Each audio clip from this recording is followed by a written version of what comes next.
You're watching Coin TV, home of March Madness. Boys are charged with shooting more than a dozen middle school students and teachers. Cold-blooded massacre in the Arkansas countryside. President Clinton in Africa, confessing America's sins on slavery and offering American help to fight AIDS and other epidemics. From coast to coast, no one's sure what is and what isn't sexual harassment. With thousands of complaints filed, the Supreme Court is stepping in. And what sank the Titanic? New research says the iceberg wasn't the only villain. This is the CBS Evening News with Dan Rather. Good evening. Dan's off tonight. I'm Ed Bradley. Another deadly eruption of school violence in America today. Two boys, heavily armed and dressed in camouflage, allegedly staged an ambush attack. This time it was a middle school in Jonesboro, Arkansas. When the smoke cleared, the dead and wounded were scattered over the schoolyard. CBS's Bob McNamara is on the scene. Bob? In a hail of gunfire from two students lying in ambush this afternoon, 13 students and 2 teachers were shot, and tonight 4 young girls are dead. The shooting erupted during the noon hour after students were evacuated from the building because of a fire alarm. Outside the school, in the woods behind the building, 2 boys aged 11 and 13 and armed with rifles opened fire on the gathering youngsters. Most of the victims were girls, students here at the West Side Middle School. The 2 attackers were apprehended and tonight are in police custody. The incident has shocked this city and left people to try and sort out how something so senseless could happen here. We came out like right over there and we stopped and we heard all these shots and stuff and we thought it was construction workers.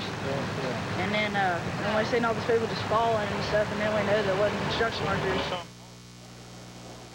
They're also trying to sort out why. And in an hour and a half, an all too familiar prayer vigil will begin here in the city to try and remember those who were shot. Ed?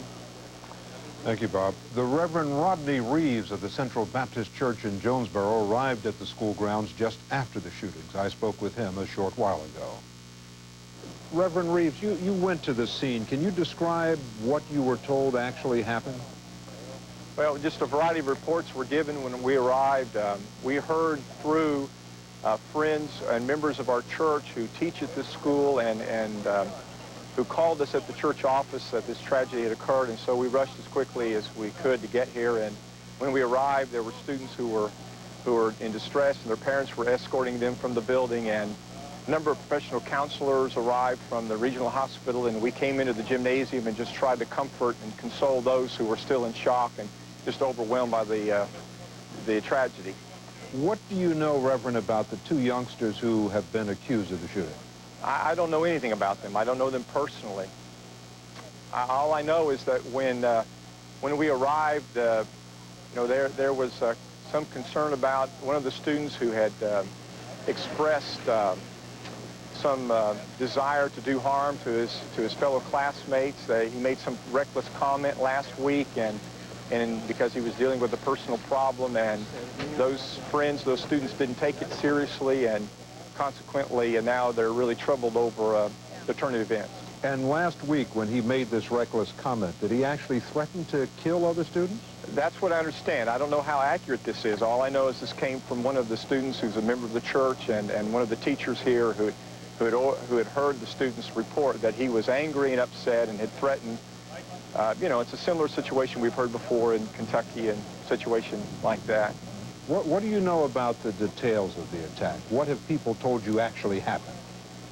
Well, all I know is that they heard the fire drill, and they came outside the building and were standing around and just joking and trying to pass the time as students do during the fire drill, and they heard what sounded like firecrackers, and they began to joke about someone getting in trouble setting off the firecrackers, and they heard a loud shout that someone's got a gun, and even at that point, they didn't know that people were really in distress. This member of the church told me that they just dismissed it as just a frivolous comment, and then he heard a distressful cry from one of the teachers.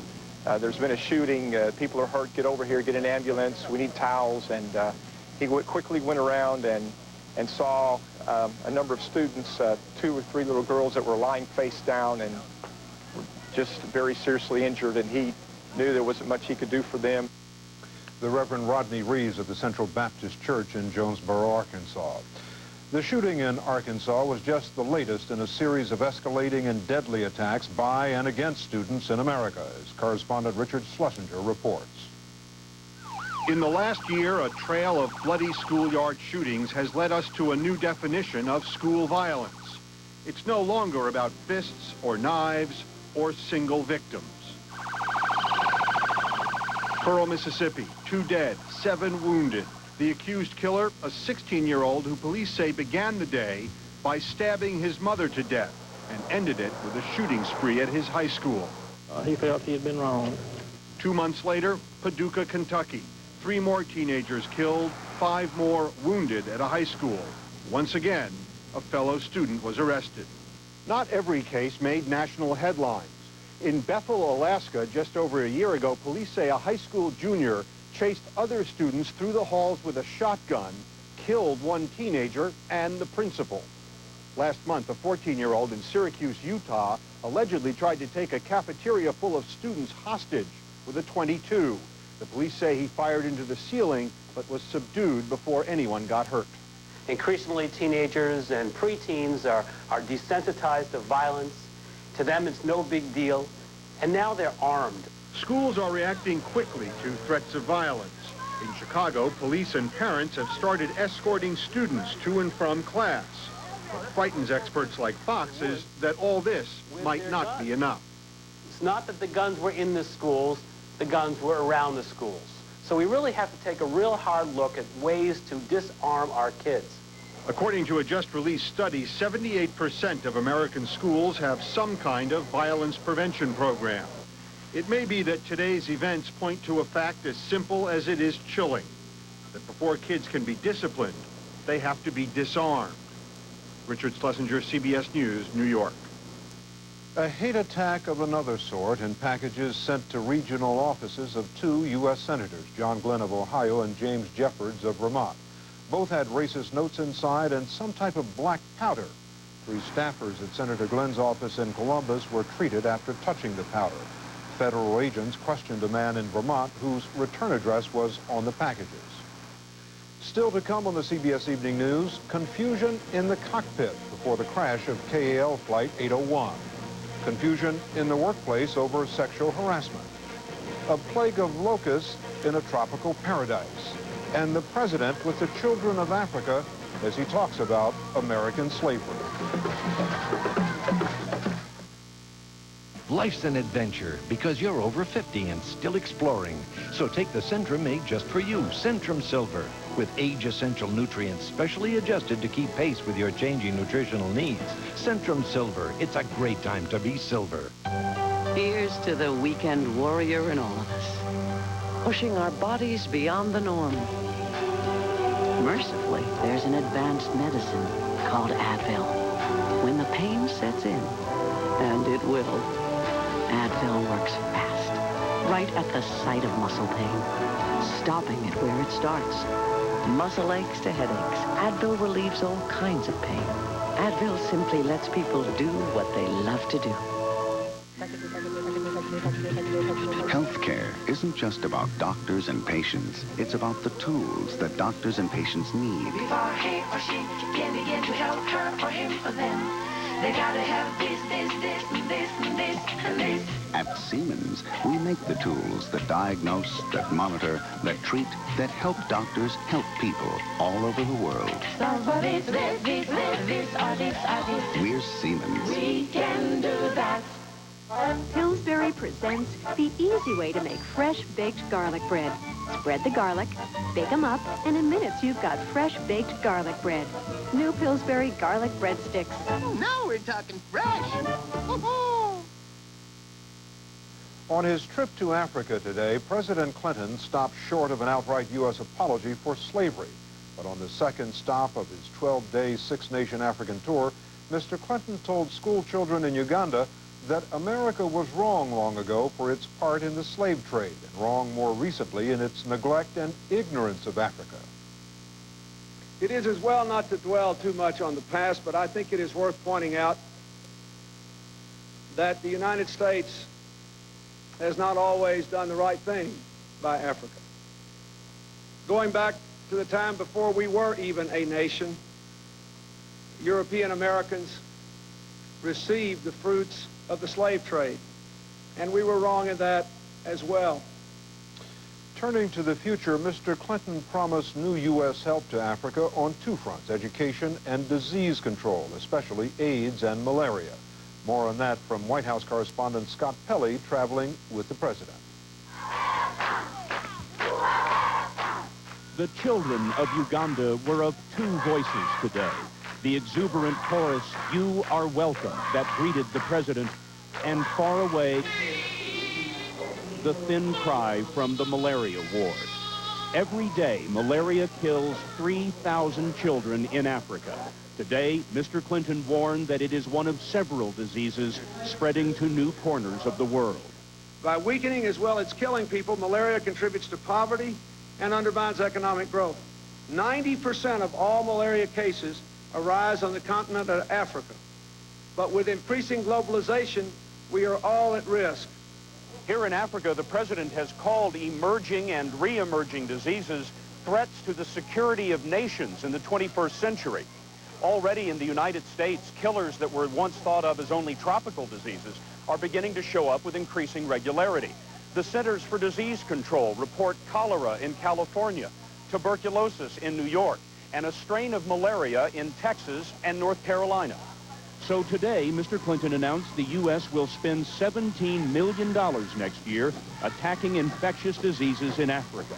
Already, Americans are tracking illnesses across the continent. And any Ugandan can tell you the number of people that die who they know.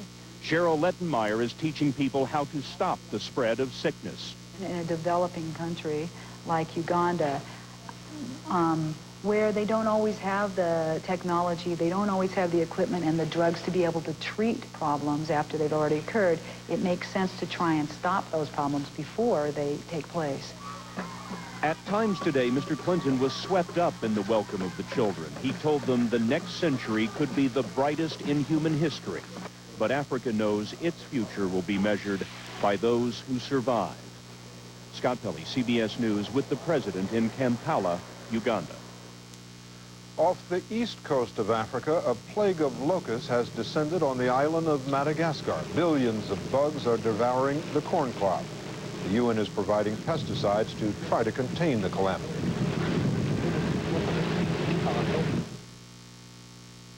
Now's the perfect time to play in St. John's Bay weekend wear, exclusively at JCPenney. Choose all cotton relaxed piqué polos in over a dozen colors, just $18. JCPenney, I love your style.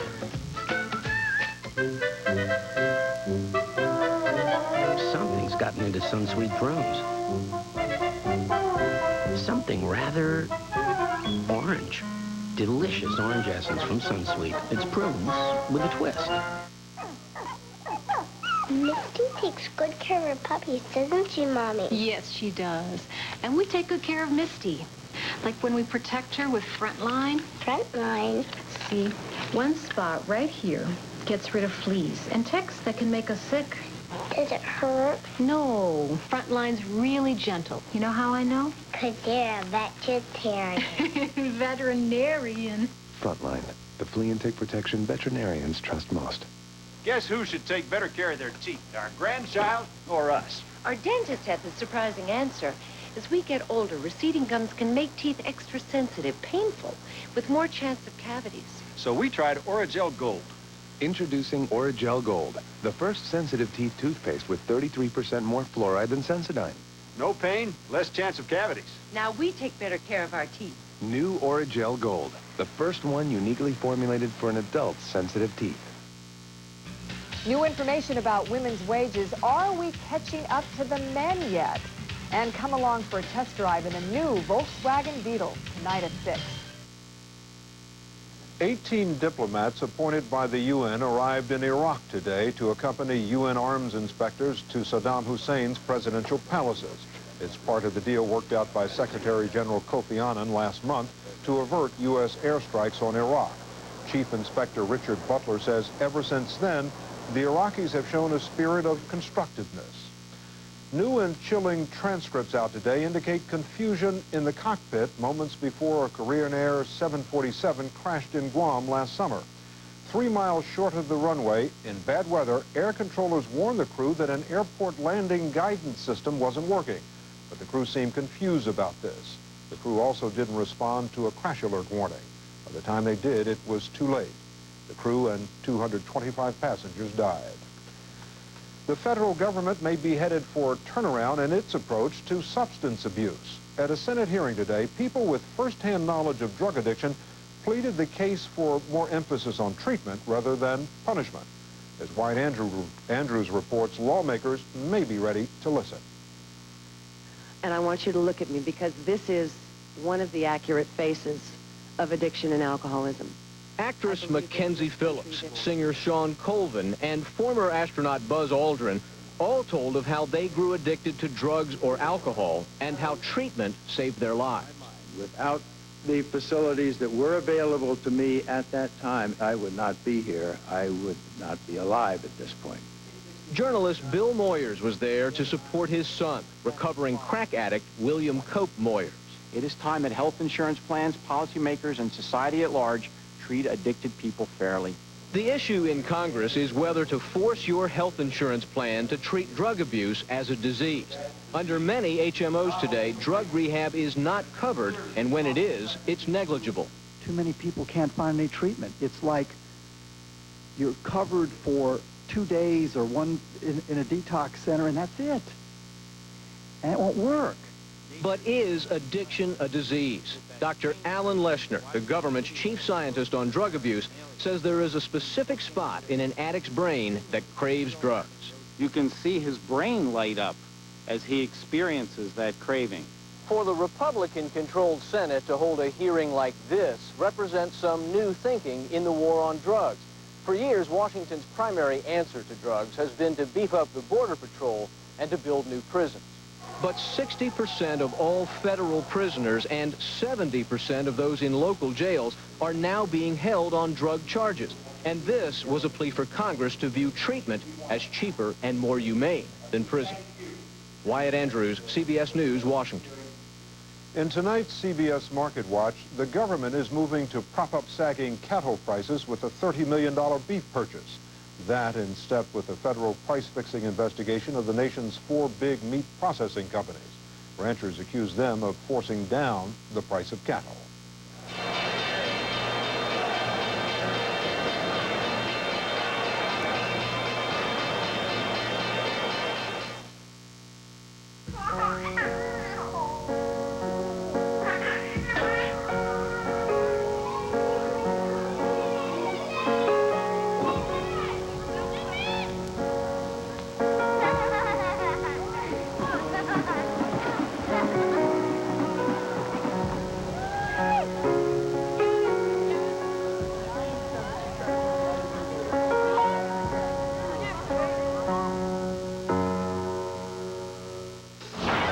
Where will you be 4 hours from now?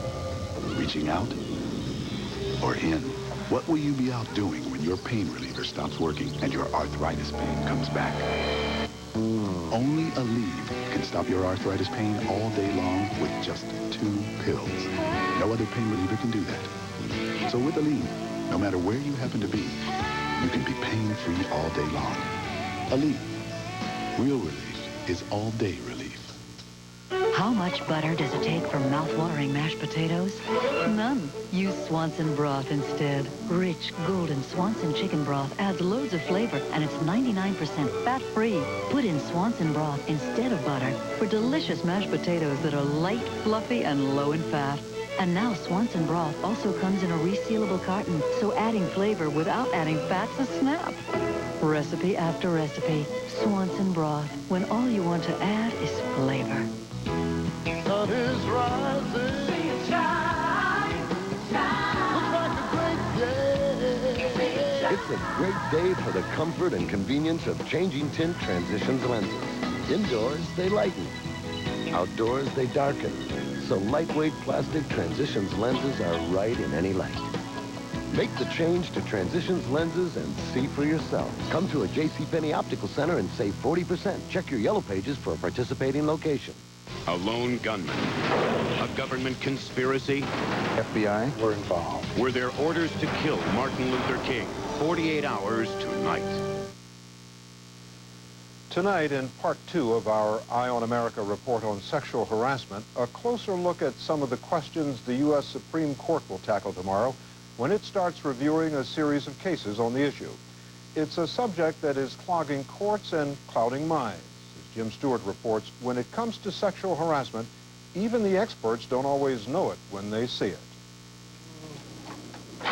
To understand how confusing the laws on sexual harassment have gotten lately, you don't have to look any further than here.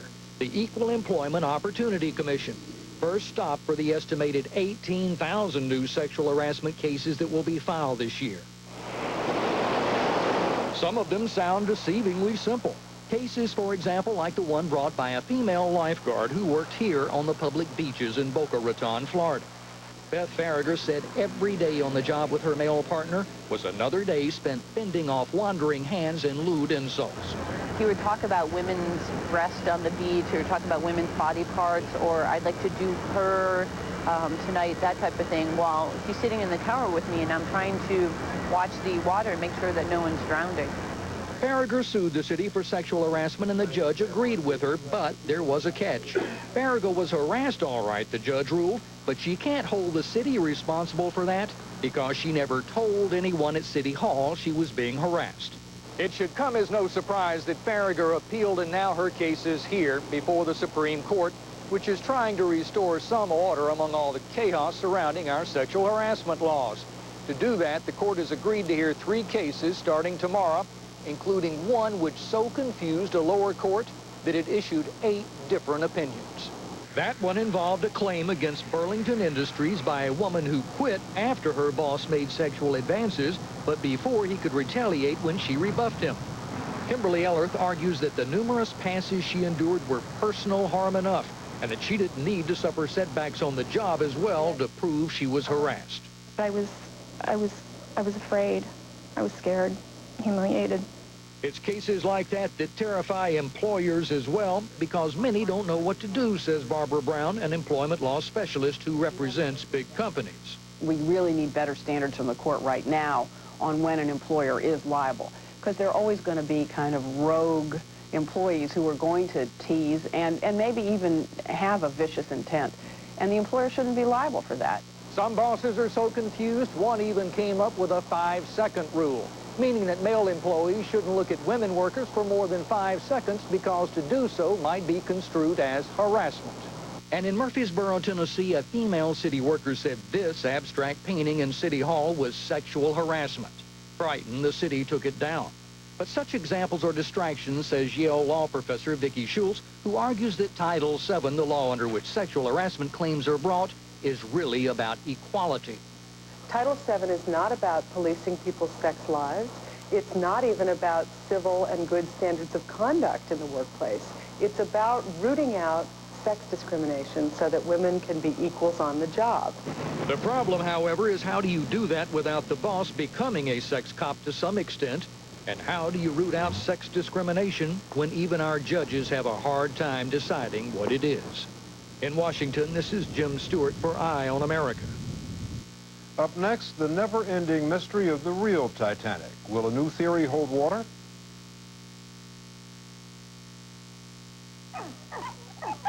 Misty takes good care of her puppies, doesn't she, Mommy? Yes, she does. And we take good care of Misty. Like when we protect her with Frontline. Frontline? See, one spot right here gets rid of fleas and ticks that can make us sick.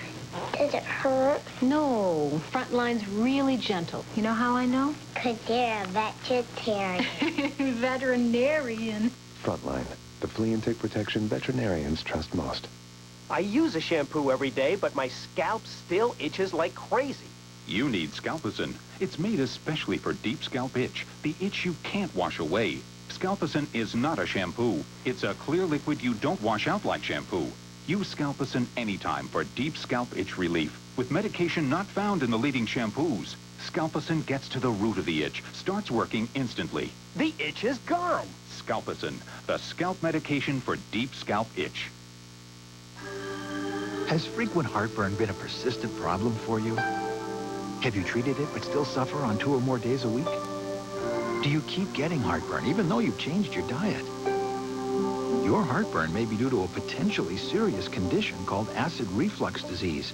Ask your doctor if Prilosec is right for you. Just 1 Prilosec capsule daily can provide 24-hour acid control. Prilosec is not for everybody. Only your doctor can decide if it's right for you. The most common side effects are headache, diarrhea, and abdominal pain. To learn more, call this number, ask your doctor or pharmacist, or see our Life magazine ad. Want 24-hour acid control with just 1 daily capsule? Ask your doctor about Prilosec. Breyers presents Viennetta. But this delicious ice cream with its crispy chocolatey layers could cause one small problem. 1 slice is never enough. Breyers Viennetta for Easter. Titanic the movie was the clear winner at last night's Academy Awards, scooping up 11 Oscars, including Best Picture. That ties a record set in 1959 by Ben-Hur. But the story of Titanic the ship is still riddled with questions. As Eric Ingberg reports, a mystery as deep as the ocean may now be solved with the tiniest of clues. She was called unsinkable, the safest ship ever. For students of the Titanic disaster, the question for 85 years has been, how could such a thing happen? Now, thanks to recent underwater discoveries, scientists believe they're closing in on the answer. The Titanic was built of steel plates held together by iron rivets like this, 3 million of them. Last year, 2 rusting rivets were recovered from the wreck and turned over to metallurgist Tim Fakey. Under a microscope, he found a serious manufacturing flaw. Too much of the glassy byproduct called slag, which weakens the rivets.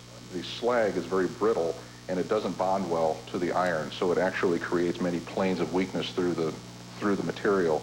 That find buttressed other evidence showing the Titanic did not sink from a long gash or hole punched in its 1-inch thick steel plates. Instead, the new theory goes, the ship hit the iceberg with just enough force to break the ends off the faulty rivets, opening 6 seams between the plates. It was enough to let millions of gallons of water gush in and doom the great ship. It sank in less than 3 hours. The rivet theory is buttressed by photos of the Titanic's sister ship, Olympic, built at the same time. Her rivets popped in a collision with another ship. But even if the rivets were weak, shipwreck detectives note they can't be blamed for everything.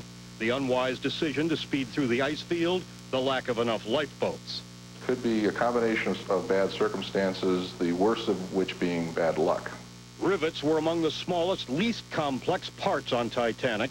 If the new theory proves true, it will only add to the poignancy of a disaster that took 1,500 lives. Eric Ingberg, CBS News, Washington. That's the CBS Evening News. Now here's a look at what's coming up later tonight from CBS News.